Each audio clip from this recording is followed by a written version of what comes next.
नमस्कार और बहुत बहुत स्वागत है आपका। आपके साथ मैं हूं विपिन भट्ट और लेकर हाजिर है आपके लिए आपका फेवरेट शो योर मनी। कैसा शो जहां पर हम आपको अपने फाइनेंसेस को मैनेज करना सिखाते हैं, कुछ इस तरीके से कि आप कमाएं तो अच्छा लेकिन उसे बचाए भी और फिर उसे बढ़ाए भी, ताकि आपकी ज़िंदगी का हर गोल आप पूरा कर पाएं और पैसों की जो ज़रूरत लाइफ में कभी कभी अचानक तो कभी कभी प्लान वे में होती है, वो कभी ऐसा ना हो कि दिक्कत बन जाए। तो आपको ये सारे गुर हम यहाँ पे सिखाते हैं, कुछ अच्छी बातें बताते हैं। आज भी ये सब कुछ करेंगे। और हाँ, अगर आप भी योर मनी में अपने सवाल पूछना चाहते हैं और अगर आपको माध्यम नहीं मिल रहा है कि कैसे, तो देखिए 2-3 तरीके हैं। पहला तो है कि ईमेल करें। ईमेल आईडी है yourmoney@nw18.com और सिंपल चाहिए 7045220000। ये हमारा व्हाट्सएप नंबर है, यहाँ पर भी आप अपने सवाल भेज सकते हैं। इसके अलावा फेसबुक और एक्स पर शो लाइव जाता है, तो वहाँ भी कमेंट बॉक्स में जाके आप अपने सवाल, अगर छोटे सवाल हैं तो भेज सकते हैं, क्योंकि वहाँ आप इतना डिटेल नहीं डाल पाएंगे। आपके सवालों के जवाब देने के लिए हमारे एक्सपर्ट्स को थोड़ा वक्त लगता है, थोड़े कैलकुलेशंस उन्हें करने पड़ते हैं। तो ईमेल या व्हाट्सएप ये ज़्यादा बेहतर तरीके हो सकते हैं अगर आप लॉन्ग फॉर्मेट क्वेश्चन पूछना चाहते हैं। तो चलिए आज के शो की शुरुआत करते हैं। आज हमारे साथ खास मेहमान जुड़ रहे हैं। मनी मंत्रा के फाउंडर विरल भट्ट साहब कार्यक्रम में शामिल हो रहे हैं। विरल जी, बहुत बहुत स्वागत है आपका। एंड आज आपसे काफ़ी सारी बातें होंगी और ढेर सारे सवाल जवाब भी।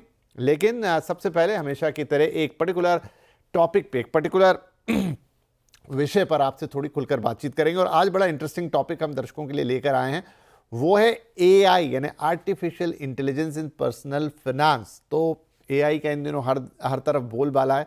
एआई क्या आपका पर्सनल फाइनेंस में भी साथी बन सकता है? क्या वहां पर मदद हो सकती है? तो चलिए शुरुआत करते हैं।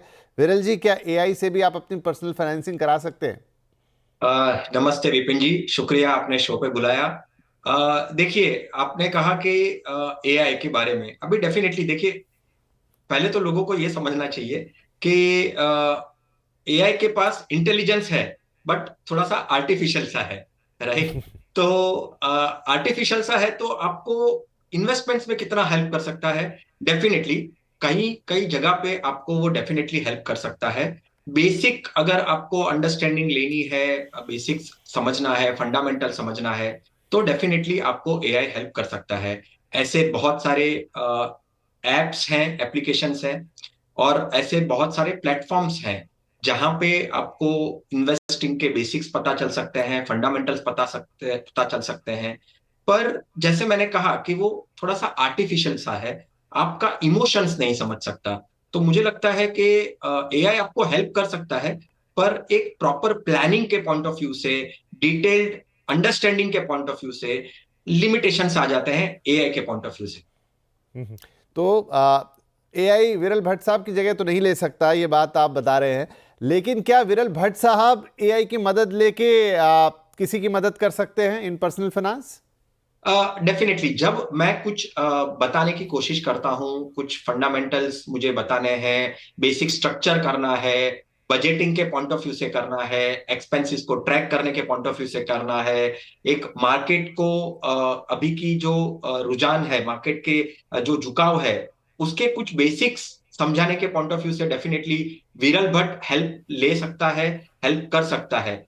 बट जब विरल भट्ट किसी पर्सनल को मिलता है, वन टू वन डिस्कशन करता है, उसके इमोशंस को समझता है, उसके फाइनेंशियल कंडीशंस को समझता है, तो मुझे लगता है कि विरल भट्ट की जो एक्सपर्टीज है, एक्सपीरियंस है, जो उसको पर्टिकुलर पर्सन को अंडरस्टैंड करने की जो क्षमता रखता है, वो शायद से एआई में लिमिटेशंस है। बट हाँ, विरल भट्ट शायद से अच्छे से कर सकता है। राइट। तो ये वैसी बात हुई कि आप एआई को डॉक्टर बनाने से परहेज करें, लेकिन एक डॉक्टर एआई का मदद लेके आपका इलाज करे तो वो चीज़ें और बेहतर होती नजर आएगी। लगभग वही लाइन की बात विरल साहब बोल रहे हैं। तो विरल, अगर अब देखिए एआई का एक्सपांशन अलग अलग सेक्टर्स में अलग अलग हो रहा है, मेडिकल में काफ़ी ज़्यादा हो रहा है, आपने रोज़मर्रा में हम पढ़ते हैं, टीचिंग में होने लगा है। तो पर्सनल फाइनेंस में अभी ये बात कितनी आगे बढ़ी है? क्या ऐसे टूल्स आए हैं, क्या ऐसी चीज़ें आई हैं जिससे हमें महसूस हो कि भाई इस क्षेत्र में भी एआई का दखल शुरू हुआ है? डेफिनेटली एआई का जो आप अगर देखें पर्सनल फाइनेंस स्पेस में विपिन जी, बहुत यूज होने लगा है। बहुत सारे ऐसे एप्स, एप्लीकेशंस डेवलप हुए हैं, प्लेटफॉर्म्स हैं। अगर कुछ मुझे नाम देना है तो जार करके एक प्लेटफॉर्म है, फिर इंड बनी करके एक प्लेटफॉर्म है, राइट? ऐसे बहुत सारे प्लेटफॉर्म्स जो है वो बेसिक्स का जो एक इंफॉर्मेशन गैदर करके एक कस्टमाइज सॉल्यूशन देने की कोशिश कर रहे हैं। और जैसे जैसे हम हमेशा कहते हैं विपिन जी कि आप जब पर्सनल फाइनेंस का आपका बेस अगर अच्छा करना है, बेस पक्का करना है, तो कुछ फंडामेंटल रूल्स होता है, जैसे बजटिंग करना, एक्सपेंसेस ट्रैक करना, राइट। तो आप एआई को प्रॉम्प्ट दे सकते हैं और एआई आपके जो इनपुट्स हैं उसको गैदर करके आपको एक स्ट्रक्चर दे सकता है। तो ऐसे डेफिनेटली ऐसे मौके पे इनफैक्ट पोर्टफोलियो रिव्यू में भी आप अगर कुछ बेसिक से प्रॉम्प्ट उनको अगर देंगे, बेसिक्स के सवाल जो एआई पूछता है और वो आप आंसर देंगे, तो आपको एक वन पेज सॉल्यूशन देने की कोशिश करेगा आपको एआई। और ऐसे एप्स और प्लेटफॉर्म्स डेफिनेटली अवेलेबल है मार्केट में। चलिए, तो अगर हमारे दर्शक कुछ एआई पे हाथ आजमाना चाहते हैं, कुछ आपने प्लेटफॉर्म्स बता भी दिए, तो क्या उसका तरीका होगा? क्या टिप आप उन्हें देना चाहेंगे कि अगर आप एक बार देखना ही चाहते हैं, एक्सपीरियंस ही करना चाहते हैं, तो फिर इस तरीके से कीजिए? देखिए विपिन जी, कैसा है, लोगों को एक्चुअली आज हम ये बात कर रहे हैं, समझने की जरूरत ये है कि डेफिनेटली एआई जो है ना, आपका को पायलट बन सकता है बट कैप्टन नहीं बन सकता है, राइट। आपको एआई फास्ट रिजल्ट दे सकता है बट वो शॉर्टर ड्यूरेशन का हो सकता है। लॉन्गर ड्यूरेशन का, आपके इमोशंस का, आपके प्रैक्टिकल एस्पेक्ट्स का, आपके कंसर्न्स का, वो इतने बारीकी से एआई अभी तक तो इतना मुझे जितना एक्सपीरियंस हुआ है इतना नहीं दे सकता है। तो मुझे लगता है एक ह्यूमन इंटरवेंशन की जरूरत है। हाँ डेफिनेटली, आप अगर आपको कुछ ऑब्स्टेकल्स हैं, आपको तुरंत कुछ आंसर्स चाहिए, तुरंत सॉल्यूशंस चाहिए, तो आप डेफिनेटली, जैसे हम मेडिकल की आपने बात की, तो मेडिकल स्टोर में जाकर आप कुछ दवाई लेकर आपका एक टेम्पररी सॉल्यूशन डेफिनेटली आप पा सकते हैं। But permanent solution, structure solution और एक अच्छा सा सॉल्यूशन पाने के लिए आपको एक ह्यूमन इंटरवेंशन की जरूरत है, जो आपको समझ सके, आपके इमोशंस को समझ सके, आपके कंसर्न्स को समझ सके। ये सवाल ज़रूर थोड़ा कठिन होगा, लेकिन चूंकि अब हर फील्ड में बात हो रही कि आने वाले वक्त में एआई इसकी जगह ले लेगा, एआई उसकी जगह ले लेगा, दिस लॉट ऑफ बज। तो क्या पर्सनल फाइनेंस में भी एआई एक फाइनेंशियल प्लानर की जगह ले लेगा?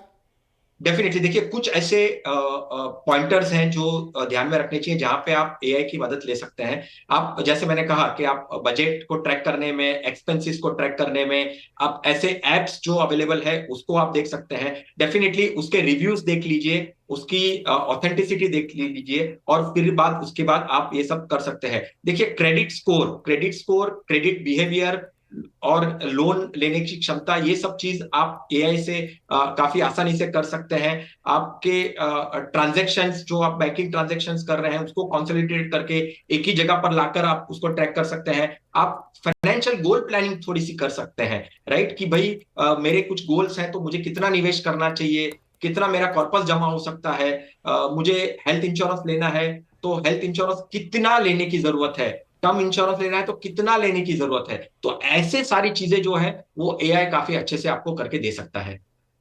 यहाँ थोड़ा ये समझना पड़ेगा कि एआई कैसे काम करता है। देखिए, एआई कोई अलग चीज़ नहीं है, वो एक कोलेटेड डेटा को, जो कि डेटा कहाँ है, इंटरनेट के ऊपर जो भी डेटा प्लेस है, जो भी रिपोर्ट्स रखी हुई हैं, जो भी बातचीत है, किसी भी प्रकार का डेटा जो कि एक पर्टिकुलर पूल में है और जिसको एआई रीड कर रहा है, जो एआई उसे रीड करने के लिए बनाया गया है, वो उसी में से चीज़ें आपको निकाल के देगा। वो उसके बाहर जाके नहीं निकाल सकता। हाँ, उस अथाह सागर ऑफ डेटा को वो ह्यूमन माइंड से ज़्यादा तेज एनालाइज कर सकता है, लेकिन डेटाबेस तो उतना ही हो सकता है कि बहुत सारी बातें वहाँ पर ना हो। तो शायद आपको फिलहाल अभी के लिए तो एक एक्सपर्ट की ज़रूरत पड़ेगी। एआई आपको जितना भी हेल्प कर दे तो एकदम आंख मूंद पर उस पर भरोसा ना कर ले, क्योंकि जितना हम कहते हैं स्वास्थ्य के मामले में खतरा हो सकता है, डॉक्टर एआई मत बनाइए अभी फिलहाल उसको, उसी तरह से ये फाइनेंस का मामला है।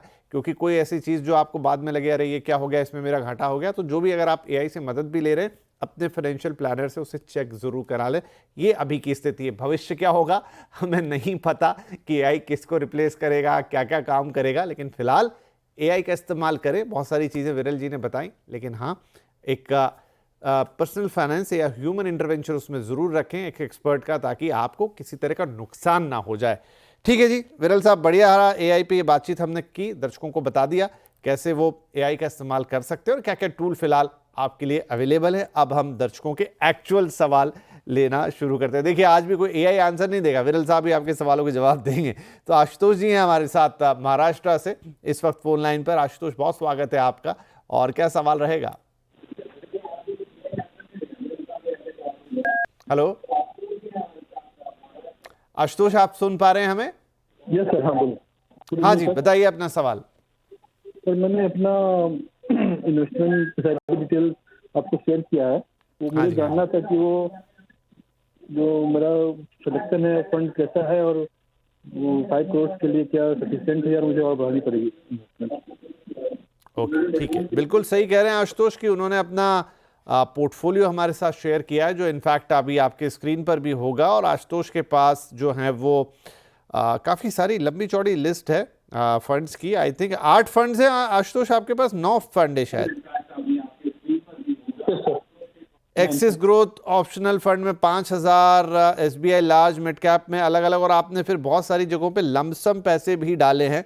तो मंथली SIP जो कर रहे हैं आशुतोष वो करीब 47,000 की है, और यहाँ पर 40 लाख का एक बड़ा इन्वेस्टमेंट भी इन्होंने किया हुआ है। फंड के सिलेक्शन के बारे में जानना चाहते हैं, जो कि नो डाउट एक लंबी लिस्ट है, 4, 8, 9 फंड में, जिसमें आप 47,000 डिस्ट्रीब्यूट करके डाल रहे हैं। उसके अलावा 7 फंड और मुझे दिखाई दे रहे हैं जहाँ पर लमसम 50,000 से लेकर 2.5 लाख रुपए तक लगे हुए हैं। एक एक करके स्क्रीन पर हैं वो ऑलरेडी।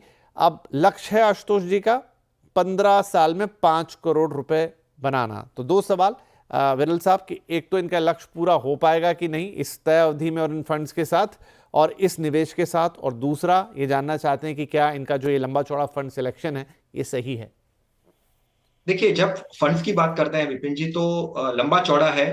हमेशा हमारी सजेशन यही रहती है कि 5, 6, 7 फंड के आसपास आपका ओवरऑल पोर्टफोलियो बनाइए। डिफरेंट कैटेगरीज होने चाहिए और डिफरेंट एएमसीज के फंड्स होने चाहिए। फंड्स काफी बैलेंस्ड है, डाइवर्सिफाइड है, कोई दिक्कत नहीं है। टारगेट के पॉइंट ऑफ व्यू से सोचे तो 47,000 की SIP है। 40 लाख की जो वर्तमान वैल्यू है, अगर मैं 11-12% पकड़ू और SIP को अमाउंट को भी जोड़ लूं, तो कम से कम 4 करोड़ 77 लाख के आसपास वो पहुंच जाएंगे। तो लक्ष्य तो हासिल होते हुए दिख रहा है। हालांकि इन्फ्लेशन को भी ध्यान में रखना है। अगर आपको इन्फ्लेशन से आप कंफर्टेबल है, तो मुझे लगता है कि इन्फ्लेशन को ध्यान में ना रखे अगर कैलकुलेशन में, तो अराउंड 4 करोड़ 80 लाख का कॉर्पस बन सकता है। 5 करोड़ के आसपास का आपका लक्ष्य, आपको अगर उसको अचीव करना है, उससे थोड़ा ज्यादा भी अगर आप ओवर अचीव करके कंफर्टेबल रहना चाहते हैं, तो स्टेप अप सोच सकते हैं 5 से 10% का। बाकी फंड में कोई प्रॉब्लम नहीं है, दिक्कत नहीं है। चलिए, तो फंड्स आपके बढ़िया हैं और कोई दिक्कत नहीं है यहाँ आपको, और आपका करीब करीब 2.5 करोड़ के से थोड़ा सा कम, लेकिन 1.25 करोड़ से ऊपर का 2.25 करोड़ रुपए से ऊपर का कॉर्पस यहाँ पे बन जाएगा आपके मौजूदा निवेश के साथ। और उसके अलावा अगर आप थोड़ा अपने लक्ष्य के करीब जाना चाहते हैं तो आपको थोड़ा स्टेप अप करना पड़ेगा। ये SIP आपको 55,000 रुपये तक पहुंचानी होगी, या फिर सालाना 10% का आप स्टेप अप कर लीजिए। और बाकी आपका मोटा मोटा फंड सिलेक्शन अच्छा है आशुतोष जी, तो इसके लिए आपको बधाई और आपको शुभकामनाएं भी कि आप अपने लक्ष्य को प्राप्त करें। जितना उसके करीब पहुंच सकते हैं उतना अच्छा है, लेकिन एग्जैक्ट इस अमाउंट के साथ शायद थोड़ा और अमाउंट डालना पड़ेगा। अगर आप वो अभी जोड़ पाते हैं अच्छा, नहीं तो धीरे धीरे उसमें जोड़िएगा और उतना ही आप लक्ष्य के करीब पहुंचते जाएंगे। चलिए आगे बढ़ जाते हैं। अगले कॉलर हैं हमारे मिस्टर विनय कुमार फ्रॉम चंडीगढ़। विनय जी, स्वागत है आपका। Thank you sir. बताइए सर, क्या सवाल है? सर मेरा 17,000 की SIP कर रहा हूँ मैं मंथली। ओके जी, बढ़िया। तो सर 1 करोड़ का सोच रहे थे टर्नओवर 12 साल में, अगर प्रॉफिट बनता तो पॉसिबल है सर? अच्छा, ठीक है। अभी देखिए 4 फंड है सर आपके पास, है ना? हाँ जी, हाँ जी। और HDFC फ्लैक्सी कैप फंड है, 5,000 रुपये आप इसमें डालते हो। मोतीलाल ओसवाल लार्ज और मिड 4 इसमें, ICICI प्रू वैल्यू डिस्कवरी 4 उसमें, और निपॉन इंडिया मल्टी कैप 4 इसमें भी। अब 17-18 हज़ार रुपये आप कह रहे हो कि हर मंथ डाल रहे हो, राइट? और अभी पोर्टफोलियो की वैल्यू 3 लाख के ऊपर चली गई है। हाँ जी। 12 साल में 1 करोड़ डालना है, ठीक है जी। तो विरल सर बताएंगे सर, एक तो जो मौजूदा निवेश है तो 12 साल में से 1 करोड़ इनका बन जाएगा, और अगेन ये थोड़ा पोर्टफोलियो का रिव्यू भी चाहते हैं कि सारे फंड सही हैं, किसी को बंद करना, कोई नया शुरू करना, तो वो भी बताइए। देखिए, ओवरऑल पोर्टफोलियो देखिए, कोई बड़ा पोर्टफोलियो नहीं है, काफी अच्छा है, 4 फंड्स हैं, कोई दिक्कत नहीं है, परफेक्ट है, फंड्स में कोई इश्यू नहीं है, कंटिन्यू कर सकते हैं। टारगेट में थोड़ा सा इश्यू है। टारगेट में क्या इश्यू है कि भाई आप 18,000 की एसआईपी कर रहे हैं, 12 सालों में आप 1 करोड़ टारगेट हासिल करना चाहते हैं, करीबन 3 लाख हो चुके हैं। मैं 12% अनुमान लगा दूं तो भी आपका जो टारगेट है वो कम से कम मुझे लगता है 50-60 लाख के आसपास पहुंचेगा। यानी आपको जो आपकी एसआईपी है वो कम से कम 25,000 की अगर आप एसआईपी करते हैं, यानी आपको स्टेप अप तो डेफिनेटली करना पड़ेगा। आपको 25,000 तक की एसआईपी ओवरऑल करनी पड़ेगी, तो ही आप 1 करोड़ के आसपास पहुंच पाएंगे, 1 करोड़ का टारगेट हासिल कर पाएंगे। अभी के पॉइंट ऑफ व्यू से आप 60 लाख के आसपास पहुंच पाएंगे। आपका 1 करोड़ का टारगेट 12 साल में तो इस एसआईपी अमाउंट से तो नहीं हो पाएगा विनय जी। जी, तो देखिए विनय जी, थोड़ा बढ़ाना पड़ेगा। अभी आप 17,000 की कर रहे हैं तो 12 साल में फिर 50 लाख रुपए बन पाएंगे, मतलब आप अपने लक्ष्य से आधे रास्ते पे रह जाएंगे। और अगर आपको ये लक्ष्य हासिल करना है तो फिर अभी आपको करीब करीब इस एसआईपी को बढ़ाकर जो है 25,000, राइट सर, इतना ही करना है ना? एब्सोल्युटली 25,000 तक वो करने की कोशिश करेंगे तो 1 करोड़ आराम से हासिल कर पाएंगे। राइट, या फिर ये कर ले, या फिर आप 10% का स्टेप अप करते चले। दोनों रास्ते हो सकते हैं। तो आपका लक्ष्य आपको मिल जाएगा। बाकी चीज़ें आपकी सही हैं, ज़्यादा फंड्स हैं नहीं, और आपका फंड सिलेक्शन भी ठीक है, उसमें किसी तरह के विनय साहब चेंज की ज़रूरत नहीं है। लेकिन बहुत निराश होने की भी ज़रूरत नहीं है कि अरे मैं तो लक्ष्य से आधे रास्ते पे रह गया। आप बढ़िया किया है, आपने आधा रास्ता भी तय हो रहा है तो अच्छी बात है। थोड़ा सा स्टेप अप करते चलेंगे तो लक्ष्य के धीरे धीरे नज़दीक पहुँच जाएंगे। राइट सर, चलिए इसी के साथ हम ले लेते हैं यहाँ पर एक छोटा सा ब्रेक, और ब्रेक के बाद कुछ और सवाल होंगे, उनके साथ कंटिन्यू करेंगे।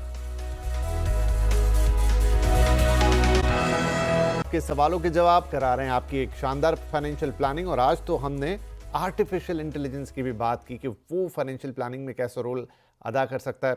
मिस कर गए, कोई बात नहीं, आप हमारे सोशल मीडिया प्लेटफॉर्म पे विजिट कीजिएगा, सब मिल जाएगा। ज़रूर सुनिएगा उस बातचीत को। विरल भट्ट साहब के साथ बड़ी इंटरेस्टिंग बातचीत हुई। और अब चलिए, सवाल पहले दूसरा था सामने, अब अर्चना जी आ गई हैं दिल्ली से फ़ोन लाइन पे। चलिए अर्चना जी से बात कर लेते हैं पहले। अर्चना जी, बहुत बहुत स्वागत है आपका, क्या पूछना चाहेंगी आज? सर मैं अर्चना जी का हस्बैंड बोल रहा हूँ। सौभाग्य सर हमारा आपसे बात करके। हाँ, बहुत बहुत स्वागत है आपका भी। नमस्कार, बताइए सर। सर मैंने आप सारी डिटेल्स सीआरबी सेवाज का जो कॉन्टेक्ट डिटेल्स थी व्हाट्सएप में मैंने भेजा हुआ है, जी, सारी स्कीम्स की डिटेल भी भेजी हुई है। तो मैं सिर्फ ये जानना चाहता हूँ कि ये जो स्कीम्स में मैंने किया हुआ इन्वेस्टमेंट, क्या ये सही डायरेक्शन में है और सही जो मैंने अलग अलग जो फील्ड्स हैं उसमें मैंने जो किया है इन्वेस्टमेंट, मेरा पोर्टफोलियो बैलेंस ठीक है या इसमें कुछ हमें चेंज करने की जरूरत है? ठीक है, तो ये पोर्टफोलियो आपका है, मतलब आप ये निवेश कर रहे हैं या मैम कर रही हैं, लेकिन सवाल आप पूछ ले रहे हैं, या फिर करते आप ही हैं लेकिन जो सवाल भेजा वो मैडम ने भेज दिया? नहीं, मैं करता मैं ही हूँ। मैं ही हूँ।